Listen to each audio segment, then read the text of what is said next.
Assalamualaikum warahmatullahi wabarakatuh. Waalaikumsalam. Waalaikumsalam warahmatullahi wabarakatuh. Alhamdulillah nahmaduhu wa nasta'inuhu wa nastaghfiruhu wa natubu ilaih. Wa na'udzu billahi min syururi anfusina wa sayyiati a'malina may yahdihillahu fa huwal muhtadi wa may yudlil fa ulaika humul khasirun. Asyhadu an la ilaha illallah wahdahu la syarika lahu wa asyhadu anna Muhammadan 'abduhu wa rasuluhu la nabiyya ba'da. Allahumma shalli wa sallim ala nabiyyina Muhammadin wa ala alihi wa sahbihi ajmain amma ba'd. Allahumma sholli wa sallim wa barik. Bapak Ibu yang dimuliakan Allah, kita kembali pada kajian kita kitab Riyadhus Shalihin. Qala al-musannif rahimahullah ta'ala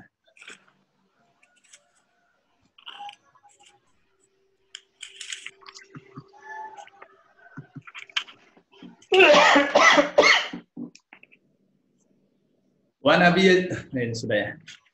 An Nabi Ishaq Sa'ad bin Abi Waqqas, dari Abi Ishaq Sa'ad bin Abi Waqqas, Malik bin Uhayb bin Abdi Manaf bin Zuhra bin Kilab bin Murrah bin Ka'ab bin Lu'ay al-Qurashi az-Zuhri radhiyallahu anhu, ahad al-'asharati al-mashhud lahum bil jannah. Salah seorang yang disaksikan akan masuk surga radhiyallahu anhum, semoga Allah meridai mereka. Qala, ia mengatakan, ja'ani Rasulullah sallallahu alaihi wasallam.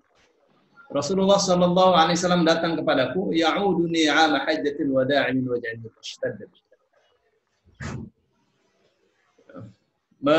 Menjengukku di haji perpisahan tahun 10 Hijriah ya. Karena penyakit yang sangat parah yang menimpa saya. Fakultu, lalu saya katakan, ya Rasulullah, inni qad balagha bi minal waj'i ma tara. Ya Rasulullah, sesungguhnya saya ini seperti yang Anda lihat, sakitnya luar biasa. Berat penyakit saya. Wa na'udzu malin, dan saya punya harta. Wala yarithuni illa ibnatun li, dan tidak mewarisi saya kecuali anak perempuan saya. Ahli waris saya cuma anak perempuan saya. Anak perempuan dapat berapa? Dapat, kalau dia sendirian, dapat setengah. Ya. Afa atasaddaqu bi thulutsai mali? Apakah saya boleh bersedekah dengan 2/3 hartaku? Jadi sebelum meninggal. Qala la. Rasul mengatakan tidak. Enggak boleh. Qultu fasyatru ya Rasulullah, boleh saya bersedekah setengahnya? Setengah harta yang dimiliki. Faqala la. Enggak boleh. Qultu fathulutsu ya Rasulullah, bagaimana kalau sepertiga? Qala ats-tsuluts wa-tsulutsu katsir. Sepertiga. Sepertiga banyak. Au kabir, atau besar. Jadi sepertiga boleh, tapi itu sudah besar sekali. Innaka intadhara warathataka aghniya khairun min antadharahum 'alatan yatakaffafuna an-nas. Sesungguhnya engkau intadhara, kalau engkau tinggalkan warathataka, ahli warismu, aghniya, dalam keadaan kaya, khairun, lebih baik, min antadharahum 'alatan, daripada kamu tinggalkan mereka dalam keadaan miskin, yatakaffafuna an-nas, minta tolong kepada orang lain. Wa innaka lam tunfiq nafaqatan tabtaghi biha wajha Allah illa ujirta 'alaiha. Dan sesungguhnya engkau tidak akan memberikan nafkah, menyalurkan nafkah, tidak akan berinfak dengan tujuan memperoleh wajah Allah. Lihat, wajah Allah, tujuannya wajah Allah. Illa ujirta 'alaihi, kecuali kau pasti diberi pahala atasnya. Hatta ma taj'alu fi fihi imra'atik, sampai apa yang kamu letakkan di mulut istrimu. Qala faqultu ya Rasulullah. Lalu dia katakan, ya Rasulullah, ukhallafu ba'da ashabi. Apakah saya akan ditinggal? Lagi haji wada, sakit keras. Terus dia tanya, apakah saya akan ditinggal? keadaan sakit keras. Ya, kendaraan saat itu tidak pakai AC. Ya, soalnya onta. Qala Rasul sallallahu alaihi wasallam bersabda, "Innaka lan tukhallafa fata'mala 'amalan." Sesungguhnya engkau tidak akan ditinggalkan lalu kamu mengamalkan satu amalan tabtaghi bihi wajh Allah. Ya, dengan tujuan untuk menggapai wajah Allah, illa zadatta bihi darajatan wa rif'ah. Kecuali pasti engkau akan bertambah karena amalan itu derajatnya dan ketinggiannya. Wa la'allaka an tukhallafa hatta yantafi'a bika aqwam. Dan boleh jadi kamu akan ditinggal sehingga kaum-kaum masyarakat itu mengambil manfaat darimu. Wa yudarra bika akharun, dan yang lainnya merasa terganggu oleh kamu. Siapa orang terganggu? Orang-orang musyrik. Allahumma amdil ashabi hijratahum, ya Allah, muluskanlah hijrah sahabat-sahabatku. Wala taruddahum ala aqabihim, dan janganlah engkau kembalikan mereka ke belakang mereka. Maksudnya janganlah kau kembalikan mereka dalam keadaan kufur. Lakinil ba'isu Sa'ad bin Khawlah. Tapi yang sangat menyedihkan adalah Sa'ad bin Khawlah. Yarthi lahu Rasulullah sallallahu alaihi wasallam an mata di Makkah. Rasul sallallahu alaihi wasallam menyesali Sa'ad bin Khawlah karena ia meninggal di Mekah. Muttafaqun alaih, hadis yang diriwayatkan oleh Bukhari. Bentar, aku minta izin dulu. Bentar.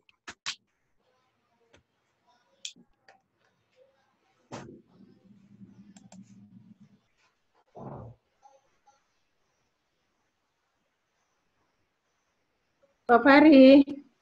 Ya, Bu. Belum direkod ya? Sudah. Udah. Oke.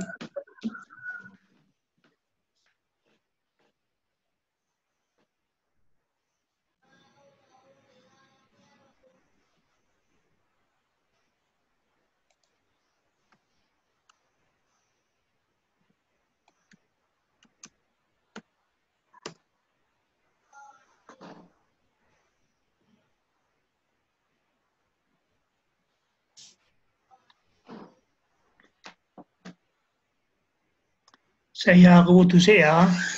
Asal aku.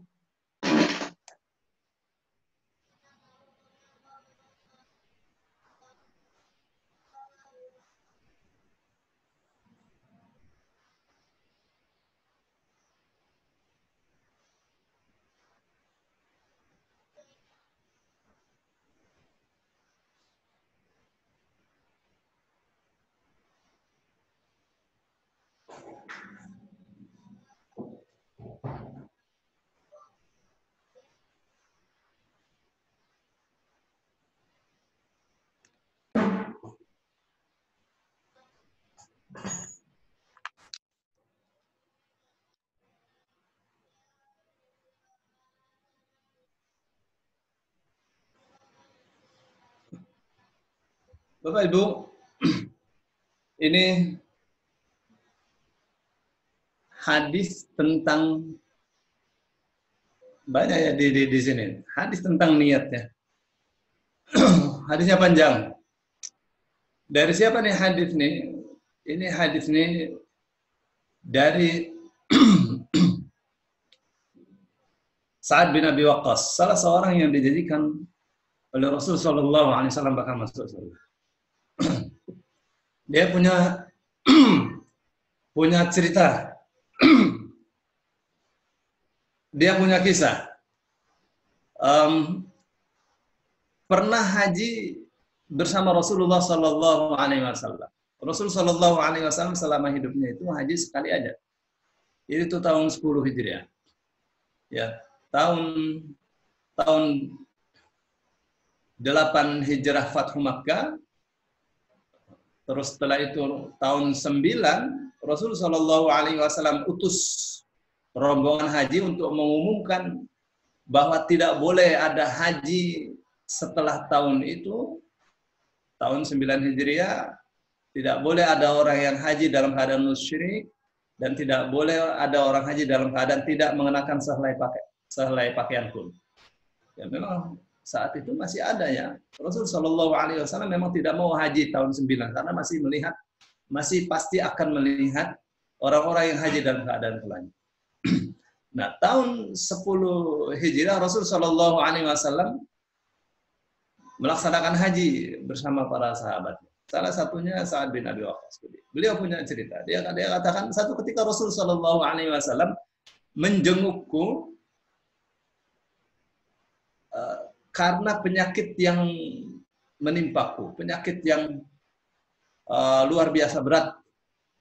Jadi begitu dijenguk oleh Rasul Shallallahu Alaihi Wasallam, Sa'ad bin Abi Waqqas ini seperti mau berwasiat. Ya Rasulullah, saya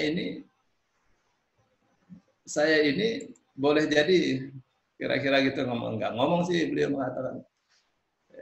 katakan saya ini bakalnya yang mewarisi cuma satu saja, anak perempuan, tidak ada ahli waris selain anak.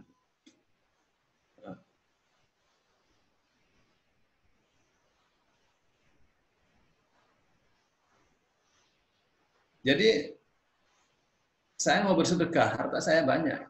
Boleh nggak saya bersedekah dengan 2/3 harta? Rasul katakan jangan. Setengah? Jangan. Kalau 1/3, ya 1/3 boleh. Ya, tapi itu sudah banyak. Apa masalahnya? Meninggalkan ahli waris dalam keadaan kaya, berkecukupan, itu lebih baik daripada meninggalkan mereka dalam keadaan miskin, minta bantuan ke sana kemari. Lihat. Jadi orang sekarang berusaha sekuat tenaga untuk mengumpulkan hartanya. Dalam Islam nggak khawatir. Kenapa? Karena hartanya akan jatuh ke ahli waris. Gitu ya. Di dalam Islam itu orang boleh kaya sekaya-kayanya.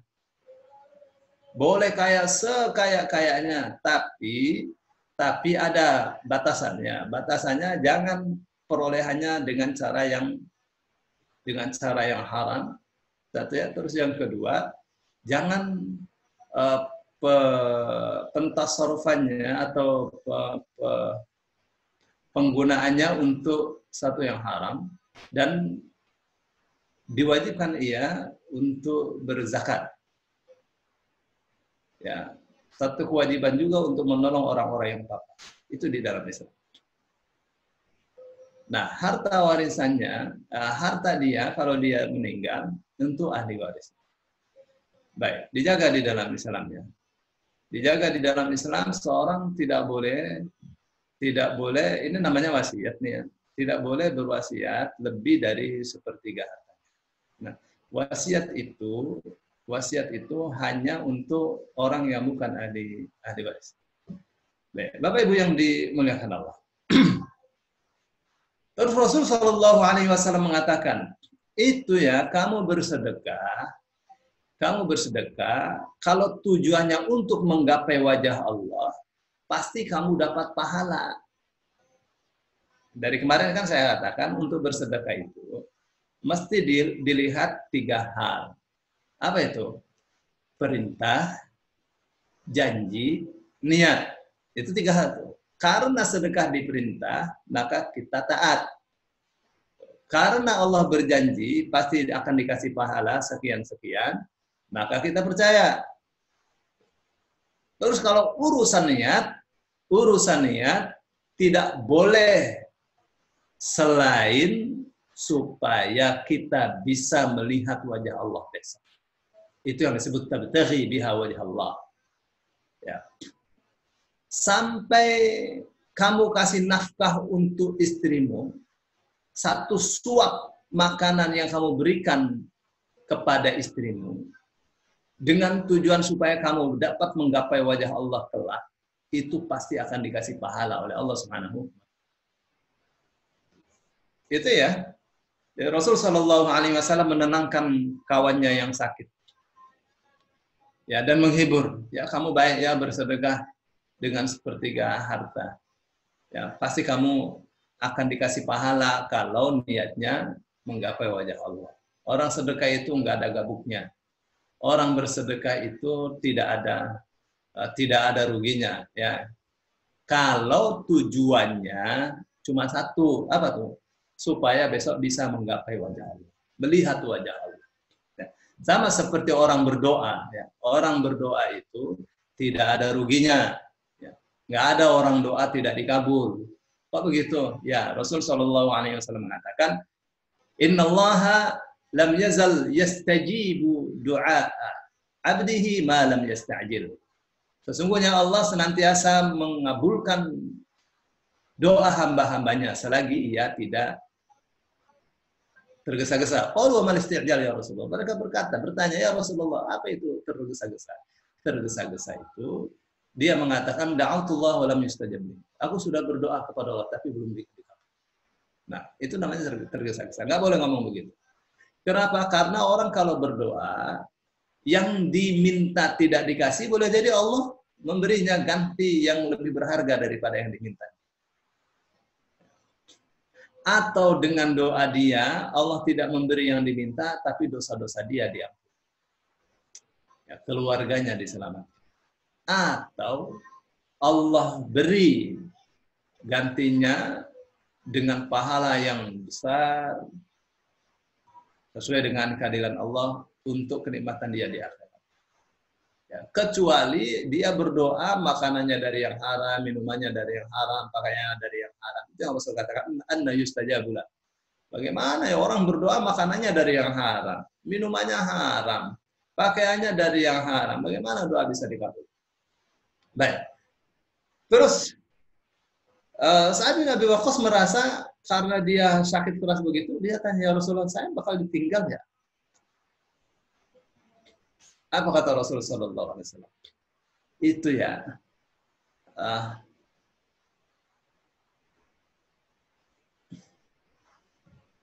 kamu itu,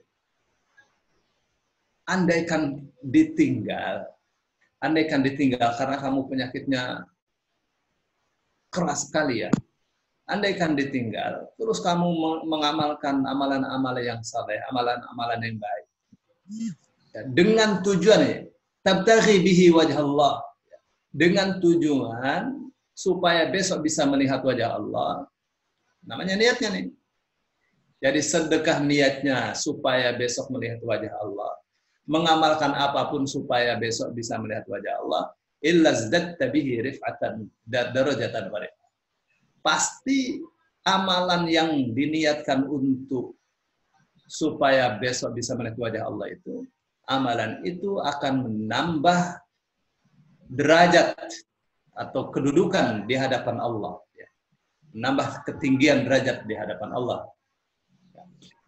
Rasul Shallallahu Alaihi Wasallam katakan, itu kamu itu ya, andaikan ditinggal, nah, boleh jadi kamu bakal ditinggal. Tapi kalau kamu ditinggal, itu pasti ada manfaat. Karena Sa'ad bin Abi Waqqas itu orang yang sangat pandai sekali. Jadi orang-orang mengambil manfaat dari Sa'ad bin Abi Waqqas. Dan banyak juga orang-orang yang merasa terganggu dengan adanya Sa'ad bin Abi Waqqas di Mekah. Siapa? Ya orang-orang jahat. Baik. Terus setelah itu Rasul Shallallahu Alaihi Wasallam berdoa agar hijrahnya para sahabat itu dinilai oleh Allah sebagai amal yang saleh. Satu ya, terus yang kedua doa Rasul Shallallahu Alaihi Wasallam agar sahabat-sahabatnya tidak kembali menjadi kufur, menjadi kafir, karena asalnya kan kafir semua. Berikutnya Rasul Shallallahu Alaihi Wasallam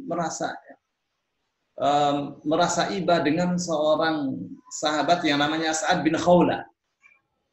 Kenapa? Karena ia meninggal dan dia meninggal di Mekah. Padahal sebelum dia meninggal ada perintah untuk hijrah. Hijrahnya wajib, tapi dia tidak hijrah.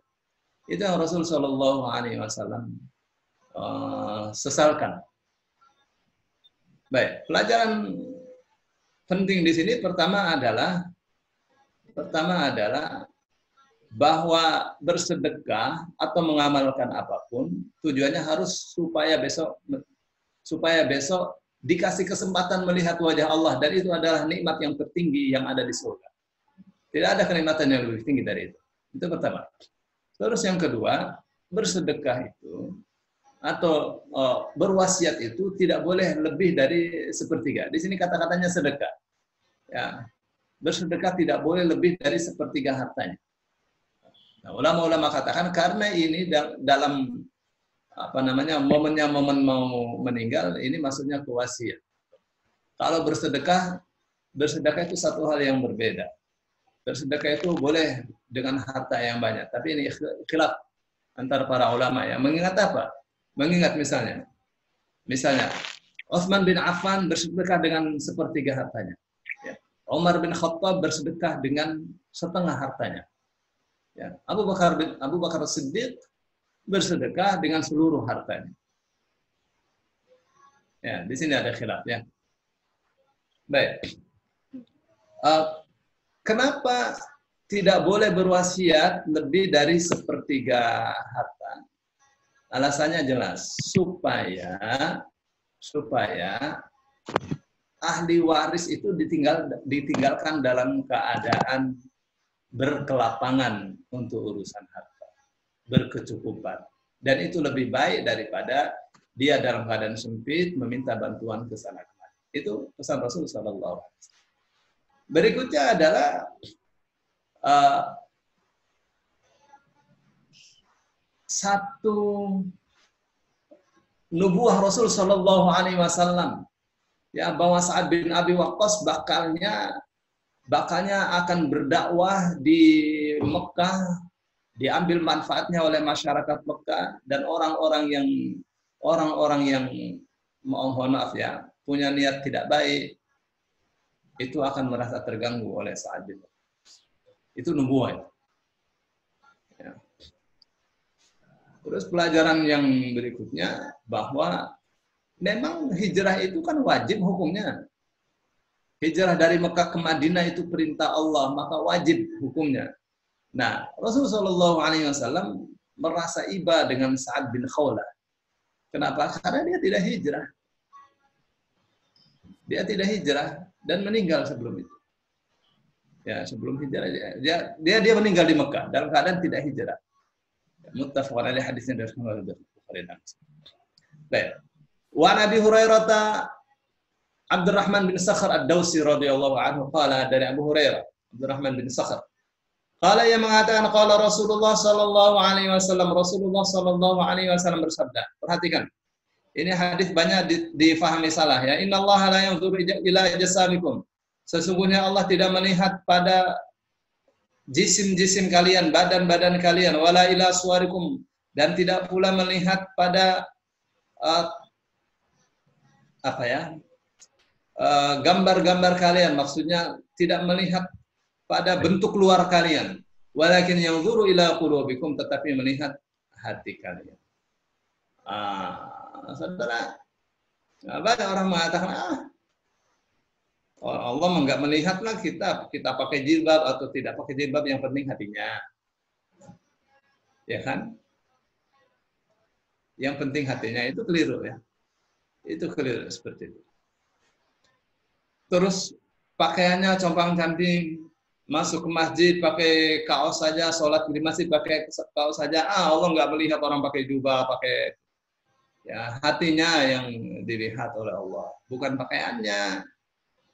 Ini juga pemahaman yang keliru atas hadis ini. Ya, di sini ada nih keterangannya, saudara.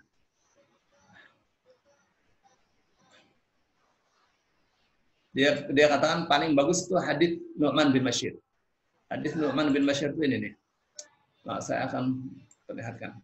Hadis Nu'man bin Bashir. Dari Nu'man bin Bashir radhiyallahu anhuma. Dia mengatakan, saya mendengar Rasul sallallahu alaihi wasallam, ya, innal halala bayyin wa innal harama bayyin. Sesungguhnya yang halal itu jelas, yang haram itu jelas. Wa bainahuma mushtabihat. Di sana ada ayat wa bainahuma umur mushtabihat. Di antara halal dan haram itu adalah perkara-perkara yang mirip-mirip, perkara-perkara yang syubhat. La ya'lamuhunna katsirun minan nas. Tidak banyak yang tahu tentang hal ini. Maksudnya untuk masyarakat awam itu atau di dalam Islam itu, urusan yang halal itu jelas, hal-hal yang haram itu jelas. Nah, di sana ada tengah-tengah antara halal dan haram. itu namanya masalah-masalah yang syubhat. Rasul katakan tidak banyak yang tahu. Maksudnya untuk mengetahuinya dibutuhkan ilmu khusus. Ya. Faman ittaqa syubhat faqad istabra'a li dinihi wa 'irdihi. Siapa yang menjaga diri dari syubhat, maka sungguh ia telah menyelamatkan agamanya, ya, dan wa 'irdihi. 'Irdu kesucian dirinya. Faman waqa fi syubhat, siapa yang jatuh dalam syubhat, waqa'a fil haram, pasti akan jatuh pada masalah-masalah yang haram. Karra'i yar'a haula al-hima, seperti seorang penggembala yang menggembala kambingnya di sekitar hima. Hima itu tanah yang banyak rumputnya, yang hijau. Yushiku an yaqa. Ya, hampir saja dia sendiri akan masuk di daerah yang terlarang itu. Ala wa inna likulli malikin hima wa himallahi maharib. Diingatlah setiap orang yang berkuasa itu punya daerah khusus. Dan daerah khusus Allah adalah hal-hal yang diharamkan. Ala wa inna fil jasadi mudghah. Ingatlah sesungguhnya di dalam jasad itu ada segumpal darah. Idza salahat salahal jasadu kulluh. Kalau segumpal darah itu bagus, maka semua jasadnya bagus. Wa idza fasadat fasadal jasadu kullu. Tapi kalau dia rusak, semuanya rusak. Ala wahyal qalbu. Jadi ingat, itu adalah hati. Kalau jantungnya sehat, semuanya sehat, bagus. Hati itu. Ya, dari sisi ke dalam, kalau isi hatinya bagus, semua tindakannya bagus. Maksudnya apa? Maksudnya ini hadis ini diangkat untuk apa? Orang ya kalau hatinya bagus, pasti luarnya bagus. Gitu, bukan hatinya bagus, luarnya jelek. Karena gambaran luar itu menunjukkan gambaran dalam. Gitu. Ya, sholat pakai baju yang nggak rapi itu juga mempengaruhi. Ya. Pakaian luar itu mempengaruhi otak juga ya. Orang yang pakai baju gambarnya Obama. Pakai baju gambarnya Usamah bin Laden. Pakai baju gambarnya wanita yang tidak memakai selai pakaian. Itu mempengaruhi otak juga. Dan itu menggambarkan kedalamannya. Maksudnya menggambarkan hati dia juga. Baik. Terus ini ada hadis innallaha jamil yuhibbul jamal. Sesungguhnya Allah itu indah, suka dengan yang indah-indah. Jadi jangan salah memahami hadis innallaha la yanzuru ila ajsamikum wala ila suwarikum walakin yanzuru ila qulubikum. Ya.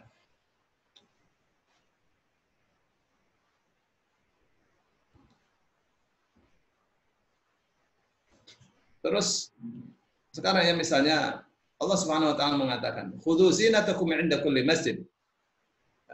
Ambillah perhiasan kalian, pakailah pakaian yang bagus setiap hendak masuk ke masjid.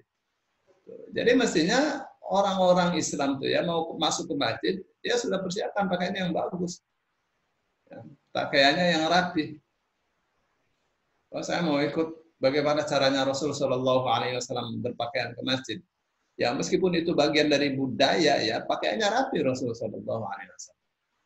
Bagaimana? Pakai serban, pakai peci, diikat pakai imamah, pakai serban, pakai jubah, rapi dan wangi. Apakah itu dinilai? Dinilai, ya, dinilai. Nah, tapi hadis tadi diangkat oleh Imam Nawawi, hadis ini nih, sesungguhnya Allah tidak melihat bentuk luar kalian. Allah tidak melihat tampang kalian. Yang Allah lihat adalah hati kalian. Maksudnya apa? Maksudnya kalau hatinya bagus, pasti badannya bagus. Apa sih maksudnya? Pasti bentuk luarnya bagus. Tapi bukan kalau bentuk luarnya bagus, itu pasti menggambarkan hatinya bagus. Boleh jadi cuma sekedar pakaiannya saja. Pakaian sih boleh ya. Pakaian sih pakai jilbab, tapi nyuri di supermarket. Nah, kan boleh jadi seperti itu. Tapi pasti akan menjadi jaminan ya. Orang yang hatinya bagus, mesti dia paham bahwa Allah itu suka dengan yang bagus. Ini urusan-urusan iman. An Nabi Musa Abdullah bin Qais al-Asy'ari radhiyallahu anhu qala, dari Abu Musa al-Asy'ari, ini Abu Musa al-Asy'ari ini orang yang pertama kali rumahnya ditinggali oleh Rasulullah Shallallahu Alaihi Wasallam. Jadi sampai Madinah, Rasul hijrah dari Makkah ke Madinah. Nah, semua orang Madinah berebut, ya Rasulullah tinggali kita saja, tinggali kita saja. Sampai Abdullah bin Ubay bin Salul, ya calon presidennya orang-orang munafik sebelum datang Rasul Shallallahu Alaihi Wasallam. Dia katakan, ya Rasul di rumah saya saja. Saya pemuka masyarakat Madinah di sini. Lalu Rasul Shallallahu Alaihi Wasallam katakan, ini unta yang saya naik ini, dia ini diperintah oleh Allah. Dia akan berhenti di rumah yang di situ bakalnya saya akan tinggal untuk sementara. Jadi unta itu dilepas dan akhirnya berhenti di depan rumahnya Abu Musa al-Asy'ari. Ini adalah orang yang terkenal suara bacaan Al-Qur'annya sangat indah sekali. Ya, Rasul sebut sebagai orang yang dikasih anugerah berupa seruling Nabi Daud. Suaranya indah sekali. Apalagi kalau membaca Al-Qur'an. Baik. Ada kisah apa dengan Abu Musa al-Asy'ari? Dia katakan su'ila Rasulullah. Rasulullah Shallallahu Alaihi Wasallam ditanya anir rajuli yuqatilu syaja'atan, tentang orang yang ikut berperang syaja'atan karena ingin memperlihatkan keberaniannya. Wa yuqatilu hamiyatan. Tak ada suara, Bu. Dan dia ayatnya Ayat. ya, ayat, oke. Wa yuqatilu hamiyatan, dan berperang hamiyatan karena kebangsaan, nasionalisme, karena kesukuan. Ya, wa yuqatilu riya, dan orang yang ikut berperang karena riya, ingin memperoleh pujian. Ayyudzalika fi sabilillah, mana yang fi sabilillah, di jalan Allah. Apa jawabnya? Itu kan sama saja, ya. Sama saja dengan teka-teki ya. 2 tambah 8. 11, 12, apa 13? Mana yang benar? Sama saja dengan begitu, nggak ada yang benar. Ya. Faqala Rasulullah sallallahu alaihi wasallam. Lalu Rasul sallallahu alaihi wasallam bersabda, "Man qatala, barang siapa yang berperang, litakuna kalimatullahi hiyal ulya, agar kalimat Allah yang paling tinggi, supaya kalimat Allah yang paling tinggi, supaya demi supremasi kalimat Allah." Kira-kira bahasa kitanya ya. Ya, kalau terjemahan anak sekarang, Rasul Shallallahu Alaihi Wasallam ditanya tentang 3 orang yang berperang, yang berperang. Pertama, seorang yang berperang untuk memperlihatkan keberaniannya. Yang kedua, berperang karena primordialisme, bahasa anak sekarang. Ya, karena demi nasionalisme. Dan yang ketiga, berperang untuk memperoleh pujian. Apa jawab Rasulullah SAW? Mana yang fisabilillah? Jawab Rasulullah SAW, siapa yang berperang untuk menegakkan supremasi kalimat Allah, menegakkan hukum-hukum Allah, menegakkan Al-Quran dan As-Sunnah, fahuwa fisabilillah, maka itulah yang berada di jalan Allah. Muttafaqun alaih. Hadisnya diriwayatkan oleh Bukhari dan Muslim dari satu jalur. Jadi perang itu kan satu amalan, itu kan jihad, ya amalan yang besar. Tapi kalau salah niatnya, maka jadilah perangnya bukan fisabilillah. Lihat tuh, jadi betapa pentingnya urusan niatnya. Satu ketika ada sahabat Ibnu Umar, dia katakan, ya Rasulullah, ya, sahabat-sahabat itu bilang, apa namanya, lapor kepada Rasul Shallallahu Alaihi Wasallam, ya Rasulullah, itu orang tuh ya luar biasa, kocar kacir dibikinnya, orang-orang kafir itu dibikin dia kocar kacir, kayaknya ini nih ya, calon ahli surga. Rasul Shallallahu Alaihi Wasallam katakan, saya,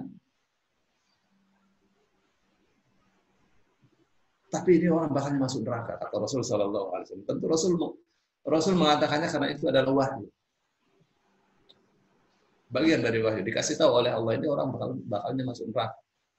Jadi saat perang diikuti itu, beberapa sahabat mengikutinya. Ternyata orang ini saat perang terkena bacok dan dia jatuh dari kendaraannya, dari kudanya. Lalu dia bunuh diri. Nah, ini judulnya apa nih? Judulnya nih, orang nih berperang karena riya. Oh, ini dia terbunuh di jalan Allah, padahal dia bunuh diri. Baik, Bapak Ibu yang dimuliakan Allah, kita di hadis ini waktunya sudah tinggal 4 menit lagi. Baik, saya ingin mengomentari hadis yang ini ya, tentang perang, tentang berjuang. Jadi berjuang karena nasionalisme pun itu dilarang dalam Islam. Ya. Kalau kita kan bangunlah jiwanya, bangunlah badannya untuk Indonesia, gitu kan. Nah, kalau kita tuh diajari tidak begitu ya.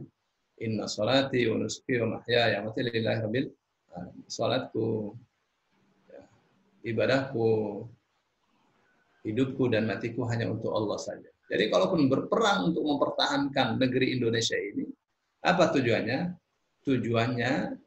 Tujuannya supaya supremasi kalimat Allah itu bisa ditegakkan. Gitu. Oh, jadi DPR, apa niatnya? Kalau niatnya duit, ya udah dapat duit ya. Ya, bisa jadi beberapa waktu setelah itu masuk penjara. Tapi kalau niatnya supaya bisa memperjuangkan kalimat Allah, memperjuangkan hukum-hukum Allah supaya bisa tegak. Karena kalau tidak lewat jalur dalam nggak bisa. Misalnya Hizbut Tahrir dari luar nggak bisa, yang masuk ke dalam jalur susah. Ya. Ribuan draft hukum yang bertentangan dengan Islam itu numpuk. Kalau orang-orang yang kayak di apa tuh,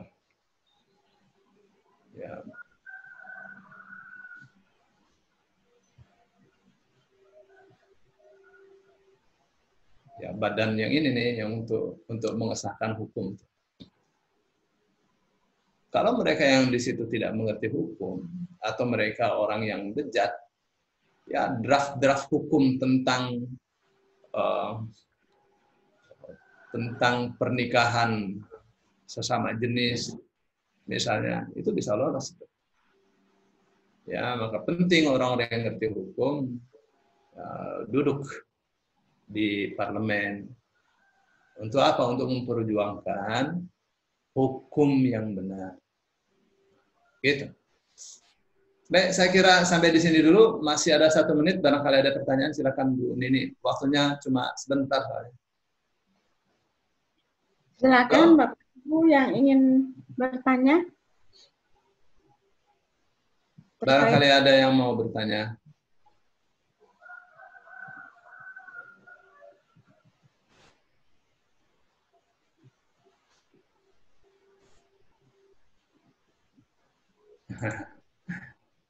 Jangan malu-malu kalau mau bertanya.